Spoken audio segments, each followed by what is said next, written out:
القابض وہ ہے جو ہمارے دل کی دھڑکنوں کو قابو میں لاتا ہے۔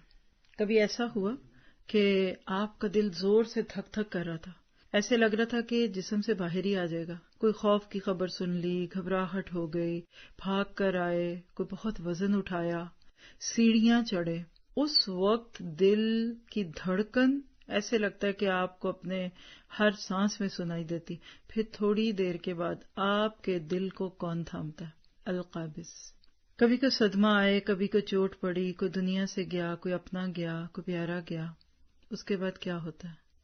لگتا ہے کہ اس کے بعد تو کبھی نہ ہنسیں گے، نہ کبھی بولیں گے، اور دل اچاٹ اور غم، دکھ، تکلیف، پریشانی۔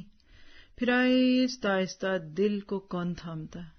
القابض تھامتا ہے، وہی ذات جو موت کے وقت روحوں کو جسموں سے قبض کرتی ہے اور زندگی دینے کے لیے روحوں کو جسموں میں پھیلا دیتی ہے۔ یہ کب ہوتا ہے؟ ماں کے پیٹ میں 4 ماہ کے بعد۔ اور روح کب نکلتی ہے؟ جب ہم اپنے پیاروں کی جان جاتی ہوئی دیکھتے ہیں۔ کبھی کسی کو دنیا سے جاتے دیکھا ہے؟ فلاں کی روح قبض ہو گئی، آپ کے ہاتھوں میں سے بندہ چلا جاتا ہے، آپ کو پتہ ہی نہیں چلتا۔ اللہ کے اپنے پیارے نبی کی گود ہے اور آپ کا بیٹا دنیا سے جاتا ہے، اور آپ روتے ہیں اور آپ کہتے ہیں کہ یا ابراہیم، اے ابراہیم، تیری جدائی پہ ہمارا دل تو بڑا دکھی ہے، لیکن زبان پہ یہی ہے کہ رضیت باللہ رب وبالاسلام دینا۔ تو اللہ روحوں کو قبض کرتا ہے۔